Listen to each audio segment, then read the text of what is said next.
안녕하세요. 저는 결혼한 지 1년도 되지 않아 이혼하게 된 제 기구한 사연을 들어주시렵니까? 남편과 저는 9년 연애 후 결혼했습니다. 저의 부부는 20대 후반이고 시부모님은 50대 초중반이십니다. 서울이 고향이었던 제가 익산에 있는 한 국립대학교에 다니면서 캠퍼스 커플로 만나게 됐고 연애 기간 동안 평범한 연인들처럼 좋을 때도 싸울 때도 있었지만 결혼하고 나서는 싸우는 일 없이 행복하게 잘 살고 있었어요. 서로 맞추면서요. 익산 토박이인 남편은 조금 달을 찌르긴 했지만 크게 성격이 모나지 않은 편이었죠. 평상시에 될 수 있으면 저한테 맞춰주려고 했던 사람이었어요. 주변 사람들한테도 잘하고 저희 부모님한테도 잘해서 주위에 흠 잡힐 데 없는 사람이었고 대학생 때 과대를 여러 번 할 정도로 리더십도 있었죠. 경제권도 저한테 다 넘기고 월급 받으면 꼬박꼬박 저한테 다 보내주고 용돈 받아서 썼고요. 그러던 어느 날 시댁으로부터 충격적인 이야기를 들었습니다. 시아버님이 3억 원에 가까운 거에게 빚을 졌다는 거려. 빚은 도박 때문에 지게 되었고 개인 은행카드로 내 사채까지 다양한 곳에서 빚을 지셨다군요. 결혼할 당시 제가 알고 있던 빚은 살고 계시던 집담보대출 1억 8천 정도 뿐이었습니다. 시아버님 월급이 500만 원 이상이시고 시어머님은 가정주부세요. 대출받아서 살고 있는 집이지만 아버님 월급이 꽤 되고 도련님도 일을 하는 상황이어서 돈 들어갈 곳이 많지 않은 걸로 알고 있었습니다. 그래서 어느 정도 대출금 바쁘면서 사시다가 은퇴하시고 주택연금 받으시면서 사시면 되겠다 싶었습니다. 그래서 크게 걱정이 없었습니다. 시부모님과 관계도 좋아서 같이 좋은 곳도 다니고 그저 평범하게 살다가 노후에 아프시면 도와드려야겠다 생각했었죠. 결혼할 때 시댁에서 딱 1,000만 원 집 구하는데 도움받았습니다. 친정에서는 더 해주고 싶어 하셨지만 시댁에서 1,000만 원밖에 못 받으니 친정에서도 1,000만 원만 받았습니다.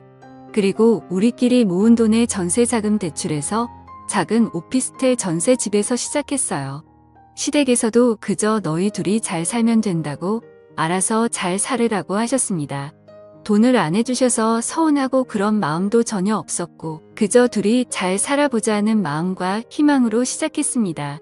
그리고 결혼 전에 남편이랑 이야기했던 대로 저는 직장을 그만두고 하고 싶은 일을 시작했습니다. 퇴사할 때 퇴직금으로 3,000만 원 정도 받아서 경제적으로 무리될 부분은 없었습니다. 그래서 한 달에 100 정도씩 적금하고 알뜰살뜰하게 살림하면서 잘 살고 있었어요. 둘이 문제될 것 전혀 없었습니다. 그런데 3억 빚이라는 일이 터져버린 거죠. 처음에 소리 들었을 때는 그저 황당했습니다. 도박으로 빚을 3억이나 졌다는 게 어이가 없었고 시아버님을 그렇게 안 봤는데 배신감이 들더군요. 진짜 아버님이 어떤 분인지 남편 통해서 물어보기도 하고 결혼 전에 자주 찾아뵙기도 했었거든요. 그때는 정말이지 재테크에 능하지 않으실 분 가정적이고 능력있고 좋은 분인 줄로만 알았는데 도박꾼이라뇨. 생각해보면 이상하기는 했습니다. 그렇게 월수익이 많으시고 지방인데도 집의 70% 이상이 대출이라는 게 의아하긴 했었어요. 허나 사정이 있겠지 다른 재산이 있겠지 싶었는데 그게 전 재산이었다니. 그런데 이제는 그마저도 날리게 생겼다니 시댁에 가서 이야기를 들어보니 급한 게 사채였습니다. 사채업자들이 계속 아버님 회사 찾아오고 어머님한테 전화하고 해서 두 분 다 정신적으로 많이 힘드신 게 같았어요. 결혼한 지 4개월밖에 안 된 우리에게 돈 좀 해줄 수 있냐고 하시더라고요. 둘이 있는 돈 없는 돈 그간 모은 돈 모두 탈탈 털어서 결혼한 게 아시면서 말이에요. 얼마나 급하면 그러실까 싶고 일단 급하게 갚아야만 될 것 같아서 900만 원 해드렸습니다. 남편이 저랑 동갑이라 늦게 취업했고 결혼 준비 기간 동안 월급 받은 것까지 다 털었어. 결혼 준비해서 남편은 모은 돈이 하나도 없었어요. 그래서 제 퇴직금 일부 들여서 사채 빚을 해결했습니다. 그리고 아버님이 회사 돈도 건드리셨다고요. 2,500만 원 정도를 말이에요.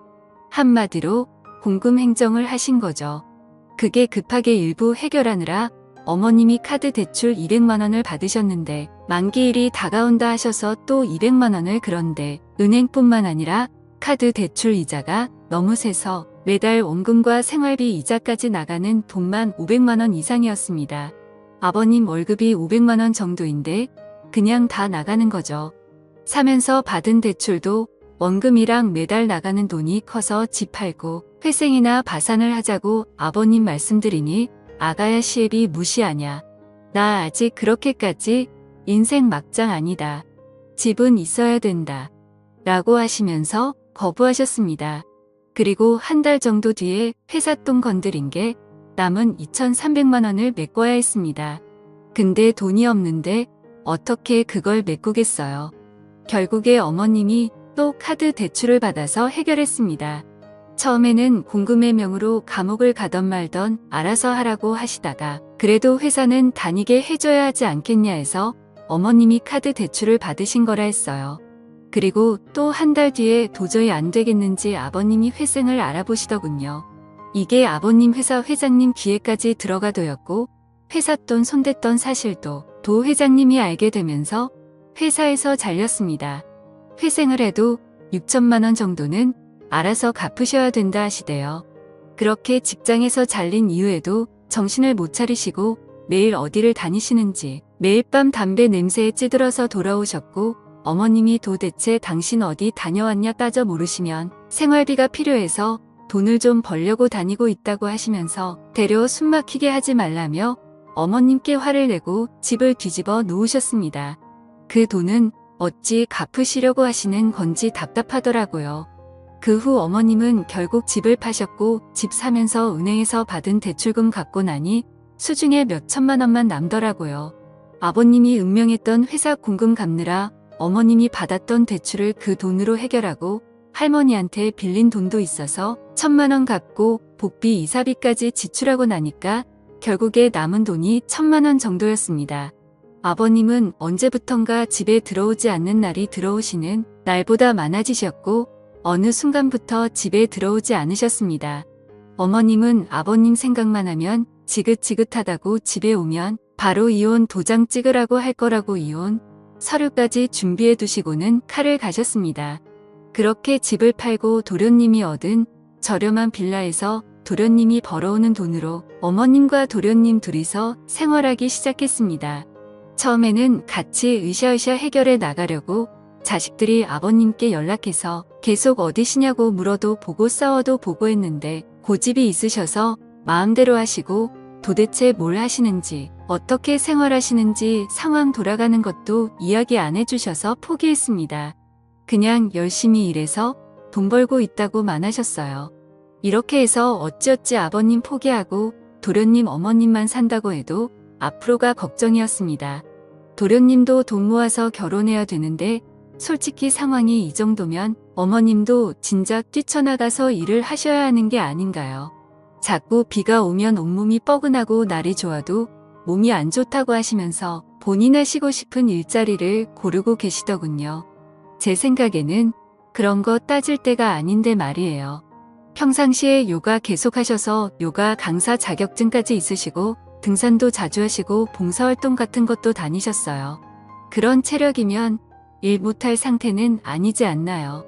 저의 부부가 좀 도와드릴 수도 있지 않았냐 하실 수도 있는데 저는 결혼한 지 1년도 안 돼서 1,100만 원 해드린 상태라 더 해드리고 싶지도 않고 해드릴 수도 없는 상태였어요. 저의 부모님한테 죄송하고 아이 계획도 있어서 신혼집도 빌라로 옮길 생각이라서 돈을 보태야 했거든요. 부모님한테도 보태드린 돈 시부모님한테 더 해드리고 싶지 않았습니다. 남편도 그 부분에 동의했었고 미안해했습니다. 그리고 저의 부모님은 나중에 노후 대비해서 계속 직장 다니고 계세요. 아빠는 일하면서 무거운 물건들을 드는 경우들이 많아서 뒤에서 보면 한쪽 어깨가 틀어졌어요. 어깨에서 쾌가서 팔도 아프시고 그래도 일하고 계세요. 엄마는 사무직인데 컴퓨터를 하루 종일 보고 있으니까 눈도 건조하고 노안 때문에 숫자도 잘 안 보이고 야근도 하시고 힘들게 일하세요. 자식들한테 피해주기 싫다고 하시면서요. 이런 부모님을 보면서 일상생활 잘하시는 어머님이 건강 때문에 일을 하는 게 망설여진다는 게 저는 도무지 이해가 되지 않을 따름이었습니다. 그래서 단돈씩 20만 원이라도 경제적 지원해 드리고 싶지 않았어요. 벌써부터 해드리면 나중에 더 의지할 것 같더라고요. 남편이 전화로 일은 어떻게 할 거냐고 해야지 않냐고 여쭈니 달에 돈 10만 원씩도 안 해주면서 다 키워놨더니 엄마한테 일하라고 하냐고, 엄마 비 오면 온몸이 쑤신다고 장마철에 나가 죽으라는 거냐고 너는 말을 꼭 그렇게 해야겠냐고 화내시더라고요. 남편은 엄마 서운한 건 알겠는데 우리가 이미 1,100만 원 빚 갚는데 못 해드렸잖아요. 월 100만 원씩만 버셔도 저희 형제 부담이 많이 줄어들 것 같아요. 그리고 엄마 노후를 위해서라도 하셔야죠. 진짜 엄마 생각해서 말씀드리는 거예요. 모든 걸 우리가 지원해 드릴 능력이 안 돼요.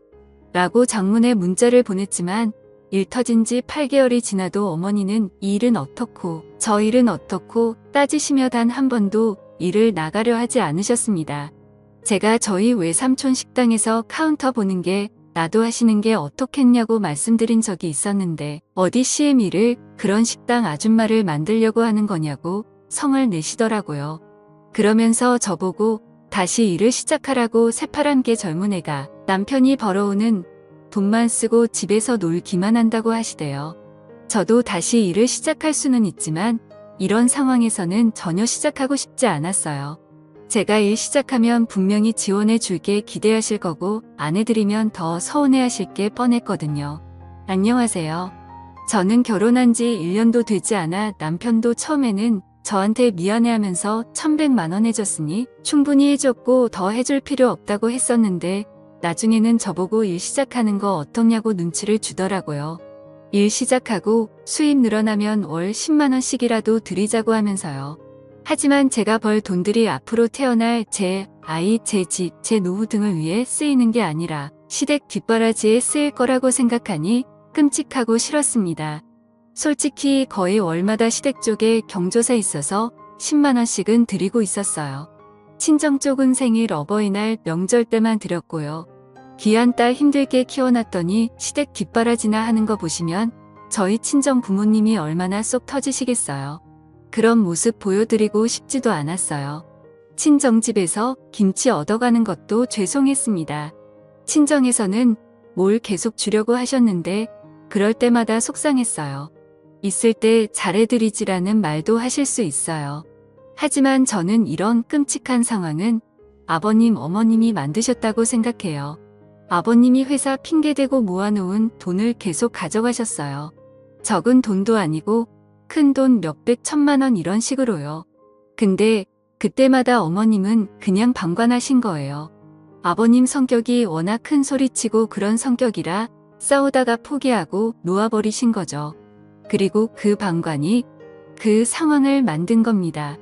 그렇기에 두 분이 열심히 해결할 의지가 있어야 된다고 생각하는데 아버님 위에 말씀드린 상태이시고 어머님은 본인은 마냥 피해자라고 생각하시고 그래서 의지가 안 보이니 추가적으로 지원해드리고 싶지도 않고 그러더군요. 밑 빠진 독에 물 붓기라는 생각만 들어서요. 남편이 점점 힘들어하더라고요. 처음엔 티를 안 냈는데 날카로워 지고 밤에도 술 먹고 늦게 들어오고 새벽에 들어오는 날도 많아졌습니다. 부모님은 부모님대로 아내인 저는 저대로 남편한테 화내고 하니까 속상해서 저러나 했어요. 남편은 아버님이 말씀하시기 전까지 정말 이런 일에 대해서 전혀 모르고 있었다고 했거든요. 평소에 경제적인 부분에 크게 관심이 없어 보였어요. 저한테 경제권을 완전히 맡겼었고 돈에 대한 욕심도 전혀 없어 보였고 소소하게 우리가 할 수 있는 선에서 열심히 살면서 살림을 꾸려나가자고 했었어요. 저도 그렇고 남편 부려님까지 부모님한테 뒤통수 맞은 거인 줄 알았습니다. 남편도 피해자라는 생각에 남편이 너무 안쓰러웠고 아무리 술을 먹고 늦게 들어와도 새벽에 들어와 술 주정을 부려도 다 이해해 주려고 했습니다. 기죽어 들어온 남편을 꼭 안아주고 다음 달부터 다시 시작해야겠다고 결심했습니다. 그리고 남편한테 다음 날 아침 말했어요. 다음 달부터 출근하기로 결심했다고. 남편이 혹시 본인 부모님 빚 때문에 그런 거냐고 하면서 눈물을 머금은 채 말하는데 저도 그 모습을 보고 눈물이 나더라고요. 진짜 아침 대바람부터 둘이 부둥켜 안고 펑펑 울었네요. 열심히 살아보자고 대신 어머님 일하시는 게 설득 멈추지 말자고도 했습니다. 그렇게 저는 일자리를 구하고 출근할 예정일보다 더 일찍 시작했어요. 일자리라는 일이 전문직은 아니지만 워낙 수요가 많은 업종이라 쉽게 일을 구했습니다. 남편과는 주말에 데이트도 하면서 여전히 신혼의 단 꿈에 젖자 있었어요. 그러다가 그날 그것을 알게 된 겁니다. 그날은 제가 몸살이 심해서 사장님께 양해를 구하고 출근했다가 몇 시간 후에 병조퇴를 했던 날이었습니다. 남편이 걱정할까봐 조퇴한다는 말은 안 했고 그냥 몸이 좀 안 좋다고만 했었어요. 남편은 너무 걱정된다고 하면서 병원에 꼭 가라고 해주었고 중간중간 전화를 하면서 챙겨주었습니다. 그렇게 조퇴를 하고 집에 도착해 문을 열었는데 현관에 처음 보는 신발이 놓여 있었습니다. 뭐지 싶어서 조용히 집 안으로 들어갔습니다. 참고로 남편이 밤에 와도 늦게 오는 날들이 많아서 제가 집 비밀번호 누르는 걸 무음으로 설정해 놓은 터라 문 여닫는 소리 빼고는 큰 소리가 나지 않았어요. 저는 안방 쪽에서 대화 소리가 들리는 걸 느끼고는 안방 문을 벌컥 열었습니다. 그런데 그곳에 연락 없으셨던 시아버지와 출근한 줄로만 알았던 남편이 있는 게 아니겠어요. 아버님은 남편이랑 점심을 먹으러 왔다고 했고 남편은 아버님이 아프셔서 같이 병원을 가려고 만났다고 했습니다. 그리고는 둘이 서로 눈빛을 주고받더니 병원 갔다가 점심을 먹으러 만났다고 하는데 영 느낌이 세하더라고요. 그래서 알겠다 하고 그럼 병원은 다녀오셨냐 했더니 지금 병원에 안 그래도 가려고 한다고 했습니다. 저는 당시 몸이 너무 안 좋은 상태라 몰아다져 웃기도 피곤했고 힘들어서 알겠다고 말하고 둘을 보내고 안방에서 한숨을 잤습니다.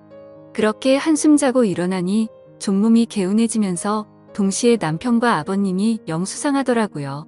남편은 아버님이랑 연락이 영 안 돼서 답답하다고 바로 그날 오전에도 카톡으로 말했었거든요. 저에게 뭔가 숨기는 게 있는 것 같았습니다. 허나 그게 뭔지 알 방도가 없으니 답답할 따름이었어요. 그냥 저는 바로 남편이 저녁에 오자마자 물어봤습니다. 왜 나한테 거짓말했냐고, 아버님한테 연락 안 된다고 해놓고 왜 약해서 만난 거냐고. 아버님이 요즘 다시 도박 때문에 빚쟁이들한테 쫓기고 있어서 혹시나 저랑 나는 카톡 내용도 유출되거나 하면 곤란해질까봐 그랬다고 했습니다. 그럼 왜 집에 둘이 있을 때도 얘기 안 했냐고 따져 물으니 제가 걱정할까봐 그랬다고. 제가 아내지만 자기 아빠의 치부를 알리는 게 부끄럽고 자존심 상했다 하더라고요. 진짜 한숨 나오더라고요. 개벌은 못 고친다더니 진짜 죽어야 도박질은 끝난다더니 여전히 그 짓거리 하고 다닌 시애비라는 이 인간으로도 안 보였습니다. 욕이 목구멍까지 차올랐지만 그래도 남편 아버지인데 그리고 내 시아버지인데 참자 참아 하면서 참았죠. 그리고 그 다음날 아침에 일어났는데 또 몸살이 올라오더라고요. 원래 남편 출근 후 한 20분 정도 후에 제 출근 시간이라 남편 보내고 좀 더 누워있다가 가려고 했는데 그냥 사장님께 오늘 하루 병가 쓰겠다고 하고 누워있었습니다. 그리고 세상 모르고 잠이 들었네요. 그런데 무슨 소리가 틀려 잠에서 깨보니 거실 쪽에서 남편 목소리가 들렸습니다. 뭐지 벌써 남편 퇴근 시간인가 하고 시계를 봤더니 겨우 오전 10시더라고요. 뭐지 싶어 안방에서 숨죽이고 남편의 통화 내용을 듣는데 뭐라 잘 들리진 않았지만 대충 오늘은 좀 일찍 갈 수 있습니다. 거기서 뵐게요. 오늘은 좀 늦게까지 가능합니다. 뭐 이런 말들이 틀렸어요. 저는 뭔가 남편이 나를 속이고 있구나 싶었습니다. 그러다가 남편의 목소리가 제가 있는 안방 쪽으로 가까워지는 걸 느꼈고 저는 안방 옷장 속에 몸을 구겨 넣었습니다. 남편은 안방에 들어와서도 한동안 통화를 하는데 여간 이상한 게 아니었어요. 오늘은 어제 잃은 걸 다 만회할 거라느니 오늘 성과급이 나와서 주머니가 빵빵하다느니 이런 말들을 하는 겁니다. 저는 촉이 오더군요. 남편이 나가는 소리를 듣자마자 저는 옷을 대충 갈아입고 모자를 눌려 쓴 채 남편의 뒤를 따랐습니다. 2층 오피스텔이라 계단으로 급하게 따라 엘리베이터를 따라 내려가니 남편이 급하게 걸어서 어디론가를 가더라고요. 저도 따라갔습니다. 그런데 골목길에 들어서자 저희 시아버지가 남편 앞에서 손을 흔들고 계셨습니다. 저는 뭐지? 이 부자가 도대체 뭘 하려는 거야? 설마 하면서 몰래 뒤따라갔습니다. 다행히 저인 걸 눈치 못 챈 것 같았고 둘은 뭐가 그렇게 신났는지 열심히 한 5분을 걷더니만 집 근처에 있는 한 모텔로 들어갔습니다. 저는 부자가 모텔 한 방에서 도대체 뭐 하려는 건가 너무 이상해서 급하게 들어갔는데 사라지고 없더군요. 그래서 제가 그럼 혹시 장기 투숙객은 없냐 했더니 있지만 고객 보안상 절대 말씀 못 드린다고 나가라고만 했습니다. 저는 어쩌지 발만 동동 구르다가 방 하나 대시를 하겠다고 하고 결제를 하고 제 방으로 들어갔습니다. 그리고 복도로 나가 남편에게 전화를 걸었어요. 혹시나 방 안에서 전화벨 소리가 들리진 않을까 신라 같은 희망을 품고요. 그런데 정말 가까운 복도 쪽에서 전화벨 소리가 들렸습니다. 저는 뭐지 하고 급하게 제 방으로 들어가 살짝 문을 열고 복도를 살피더니 제 남편이라는 놈이 복도 벽에 기대서 제 전화를 받는 게 아니겠어요. 저는 떨리는 목소리로 작게 여보 지금 어디야? 라고 물었고 제 남편은 아주 천연덕스럽게 어디긴 일하고 있지 거래처 왔어라고 하더군요. 오늘 일찍와 같이 저녁 먹고 싶어라고 하자 어쩌지 거래처 부장님이 오늘 술 한잔 하자고 하시네. 우리 회사 가을이라서 어쩔 수가 없을 게 같아 이해해줘 하면서 애교 섞인 목소리로 말하더니만 여보 미안해 나 지금 끊어야 돼서 또 연락할게 하더니 전화를 뚝 끊더라. 저는 문틈 사이로 남편이 들어가는 방향을 캐치한 후 바로 나와서 그 방문을 미친 듯이 두드렸습니다. 그랬더니 한참 뒤 남편이 아니라 우락부락한 목부터 팔까지 문신이 도배된 남자 한 명이 문을 열더니만 짜증스러운 목소리로 누구냐고 묻더군요. 저는 바로 그 방 안을 스캔했습니다. 그 방 안에는 담배 냄새가 너무 자욱해서 선명하게 보이지 않았지만 초록색 테이블이 하나 놓여져 있었고 거기에 여러 명의 사람들이 카드 같은 것을 가지고 게임을 하는 듯 했어요. 제가 거기에 서서 한참을 멍때리 저를 발견한 남편과 시아버지라는 작자가 그 테이블 아래에 급하게 숨더군요. 진짜 그 모습을 혼자 보는 게 아까울 정도로 어이없고 웃겼습니다. 웃으면 안 되는 진짜 심각하고 화나는 상황이었는데 웃음이 나오대요. 저는 죄송합니다. 잘못 왔습니다라고 말한 후 바로 제 방으로 급하게 들어와 경찰에 신고를 했고 경찰은 바로 그 모텔방을 급습해서 제 남편과 시아버지를 비롯해서 일당들을 검거했습니다. 그리고 경찰서에서 알게 된 사실이 남편은 시아버지의 도박을 모른 게 아니라 함께 해왔었고 그간 도박 빚은 시아버지 혼자의 빚이 아니라 함께 빚은 거였던 겁니다. 그래서 어머님도 저희가 그 빚을 갚는 게 당연하다고 하셨던 거고요. 저는 사기 결혼으로 고소하려 했지만 변호사는 그저 이혼 소송과 위자료 청구 소송 정도만 가능하다고 하셨고 긴 소송 끝에 결국 잦은 위자료 몇 천만 원을 받게 된 게 전부입니다. 아무것도 남지 않은 제 1년 동안의 결혼 생활 찢어지고 찢긴 가슴은 1년이 지나도 10년이 지나도 나아지질 않을 것 같습니다. 가족 사기단의 속은 제 이야기. 제가 생각해도 소설 같고 드라마 같네요. 제 암담한 사연을 들어주셔서 감사합니다.